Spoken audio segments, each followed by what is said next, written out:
I hope you are doing good. Today we are going to start our actual classes, online classes. On very first day, we are going to introduce with our syllabus, HSC 12th syllabus. Before we start our syllabus, let me tell you few things about our teaching method, our day-to-day procedure. See, these online classes, I will prepare videos. The videos will be of 15 minutes and I will post such 2 videos every day. I know there are some issues regarding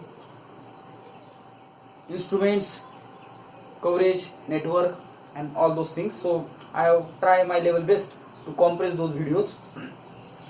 And every day I will conduct these lectures.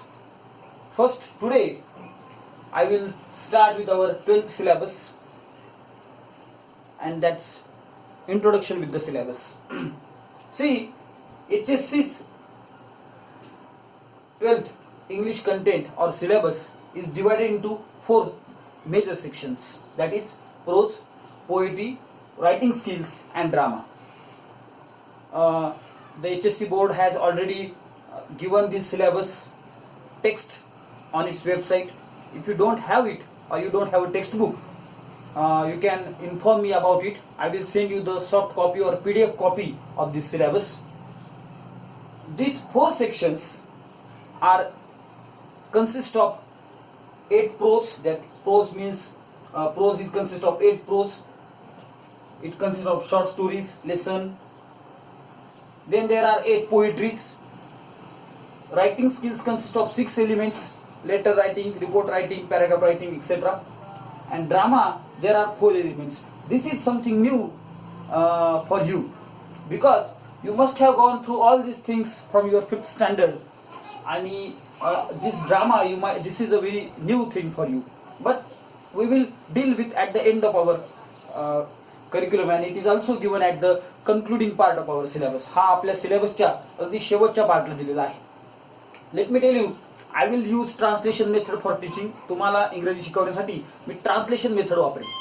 Translation method is the most proper method for students belonging to rural area. ग्रामीण भागातून आपण असल्यामुळे आपल्याला काही शब्द इंग्रजीचे समजतीलच असे नाही, म्हणून मी ट्रान्सलेशन मेथड वापरणार आहे. ट्रान्सलेशन मेथड मध्ये एक सेंटेन्स इंग्लिश मध्ये सांगितल्यानंतर I will repeat it into English. मी ते पुन्हा इंग्रजीमध्ये रिपीट करेन. So you will get to use of my practice, and I think that is the better way, and I think that is the proper way to deal with our syllabus. See, these sections, what we will do, how we will progress through our syllabus. With prose, we will deal with 2 prose, then we will deal with 2 poetry, 2 elements, and simultaneously we will go ahead. We will not go directly to completing 8 prose, then we will go to 8 poetry. No. See, why these sections are given are very important issue, very important point. These sections actually offers variety to your study. Only prose is some kind of a boredom. Poetry will add some, what we can say, gist to our teaching. Then writing skill, there are report writing, letter writing. This is what one of the scoring sub part of our syllabus. And drama, it is very innovative. Something innovative thing that you will learn in this academic year. या academic year मध्ये हे तुम्हाला वेगवेगळे घटक तुम्हाला बघायचे आहे: pros, poetry, elements आणि ड्रामा. Why this section? हे सेक्शन का केले आहे? हे सेक्शन का करण्याचं मुख्य कारण हे आहे का व्हरायटी पाहिजे, नाविन्य पाहिजे, काहीतरी क्युरिओसिटी पाहिजे आपल्या टीचिंग मध्ये, आपल्या अभ्यासामध्ये. आपल्या जसं बघा, लेट मी टेल यू, रोज एकच भाजी खाल्ली तर ती आवडत नाही. Yes sir, you need some pickle, तुम्हाला थोडं लोणचं पाहिजे, चटणी पाहिजे. So you need variety, and that is what the syllabus is all about. आणि सिलेबस सुद्धा थोडासा त्या पद्धतीचाच आहे. Opening of lesson with ice breakers. See, आपण जेव्हा हा सिलेबस बघणार आहोत, प्रत्येक लेसनच्या सुरुवातीला आईस ब्रेकर म्हणून एक बॉक्स दिलेला आहे. Introduction. What is this ice breaker? हा आईस ब्रेकर काय आहे? तर डायरेक्ट सिलेबस किंवा त्या लेसनला किंवा त्या पोएट्रीला सुरुवात न करता, it is creating a context एक संदर्भ तयार करण्याचा प्रयत्न सिलेबस फ्रेम करणाऱ्यांनी किंवा त्या एक्सपर्ट्सनी टाकलेला आहे. How it is useful? See this ice breaker try to relate your day to day life with your syllabus. आपण जे रोज बघतो आपल्या आसपासच्या असे प्रश्न त्यांनी आइस ब्रेकर मध्ये टाकले, ओपनिंग रिमार्क मध्ये टाकले. सपोज आता आपण पहिला लेसन घेणार आहोत, the astrologer's day, written by R.K. Narayan. It is a short story. बघा, when they have started this lesson, त्यांनी जेव्हा हा लेसन सुरू करण्याचा प्रयत्न केला किंवा सुरू करणार आहेत, तर त्यांनी आइस ब्रेकर मध्ये असे प्रश्न टाकले तर तुम्हाला भविष्य बघणाऱ्याबद्दल काही अनुभव आहे का, कधी तुम्ही भविष्य बघितलंय का, त्याच्याकडे काय साहित्य असतं वगैरे. Because that lesson is related to that astrologer, त्या लेसनचं जो जिस्ट आहे, ती थीम आहे, ती तो भविष्यकाळ, एक असा भविष्यकार असतो आणि त्याच्याबद्दल कशा घटना घडतात. इट इज ह्युमरस स्टोरी, थोडी ह्युमरस आहे, कॉमिक आहे आणि आयरॉनिकल पण आहे, थोडीशी उपहासात्मक पण ती स्टोरी आहे आणि आपण ती पुढे बघू. Ice breaker. आणि त्या प्रत्येक लेसनचं कन्क्लुजन त्यांनी ब्रेन स्टॉर्मिंग मध्ये केलेलं आहे. कशामध्ये केले? ब्रेन स्टॉर्मिंग मध्ये. What is this brain storming is? हे ब्रेन स्टॉर्मिंग म्हणजे काय? ब्रेन स्टॉर्मिंग म्हणजे काय? व्हॉट वी हॅव लर्न, आपण जे सगळं शिकलेलो आहोत त्या लेसन मध्ये, the question are asked on that particular syllabus, त्या सिलेबसवर किंवा त्या कॉन्टेंटवर किंवा त्या लेसनवर ते क्वेश्चन विचारलेले आहे. And second, it is also a test of various non textual things, म्हणजे जे पुस्तकात नाहीये, स्टोरीच्या व्यतिरिक्त, म्हणजे व्होकॅब्युलरी कशी आहे, त्याच्यामध्ये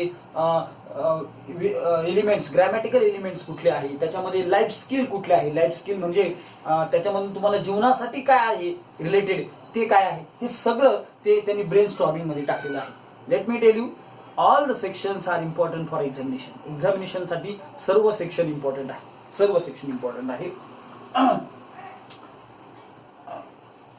दिस प्रोज, हे जे प्रोज आहे, why this prose are given? Prose, see every element, हा जो प्रत्येक सेक्शन जो आहे, इट हॅज सम इम्पॉर्टन्स. हा प्रत्येक सेक्शनचा एक इम्पॉर्टन्स आहे. Our major target, our sole target is examination, no doubt about it. आपलं मुख्य ध्येय हे ती परीक्षा आहे, आपल्याला स्कोर चांगला करायचा आहे. And if you want to score good, you have to have understanding. तुम्हाला कॉम्प्रिहेन्शन आणि समजणं खूप गरजेचं आहे. You can frame your questions, you can frame your answers, no doubt about it. तुम्ही तुमचे उत्तर 100% फ्रेम करू शकतात, no doubt about it. Unless and until you have understanding about it. जेव्हा तुम्हाला त्यातला जिस्ट, थीम प्रॉपर समजेल, त्यावेळेस तुम्ही कुठल्याही प्रश्नाला उत्तर लिहू शकता, no doubt about it. See, this is a very textual knowledge, but let me go a step ahead. तुम्हाला एक पाऊल पुढे जाऊन सांगतो का बघा, what is English and why you are learning it. तुम्ही इंग्रजी अगदी 5वी पासून, some of you must have been learning from first standard, पहिलीपासून तुम्ही शिकता. The only objective of teaching and learning English is to adapt with 4 basic skill. 4 ज्या basic skills आहे इंग्लिशच्या, त्या अडॅप्ट करणं हे सगळ्यात महत्वाचं चॅलेंज आहे. I will is this.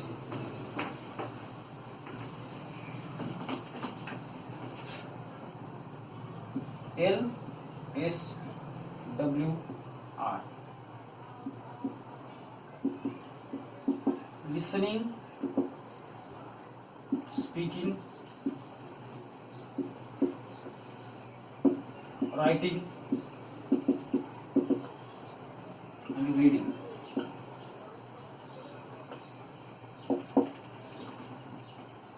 See, up to this 12th standard, you are master of listening.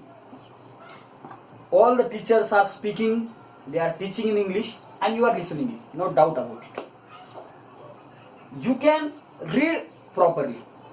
As per my knowledge, you can read properly.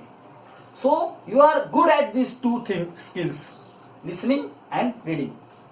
What is our main concentration should be? Writing.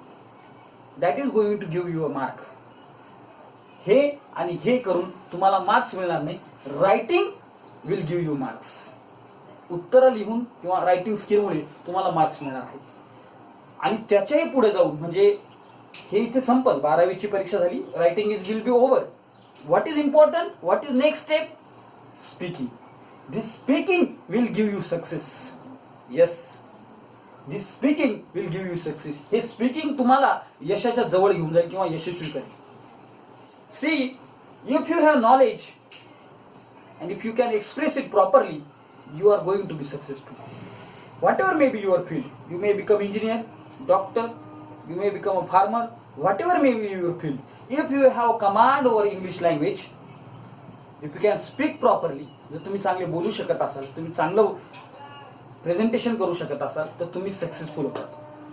म्हणजे एक exam हा आपला आहेच target, no doubt about it. पण simultaneously we should also try to adapt English language. Adapt म्हणजे समायोजन साधणे. डार्विनने सांगितलंय, the animal who will adapt itself will survive. जर तुम्ही स्वतःच बदललेल्या या परिस्थितीची समायोजन साधून घेतलं तर तुम्ही सर्वाईव्ह करा, नो डाऊट अबाउट इट. आणि आपल्याला ते करायचं. We have to adapt English language. I want say it is a very great language, no doubt about it. Marathi is always a great language. But for the sake of need, आपल्याला गरज आहे, for the sake of success, आपल्याला यशस्वी व्हायचं आहे म्हणून आपल्याला English शिकायचं आहे. Are you getting it? So these things, prose, poetry and all other those teaching, writing and drama, literature based, that we are going to deal step by step. The next video will be about our first unit, the astrologer's day. Let me tell you, you have to be serious about your studies. तुम्हाला तुमच्या अभ्यासासाठी थोडं serious व्हावंच लागेल. I will also upload these videos on YouTube. मी YouTubeवर हे आपले video टाकणार आहे. And you should be, what we can say, interactive. तुम्हाला अडचण आली, I have already given you my number. माझा नंबर मी प्रत्येक वेळेस तुम्हाला दिलेला आहे. You can talk to me. तुम्ही माझ्याशी बोलू शकता. I will surely there for help. मदतीसाठी 100% मी आपल्या भाषेसंदर्भात मी सदैव तत्पर आहे. Thank you. See you tomorrow. See you in next video. That video will be about our first unit, the astrologer's day. Thank you.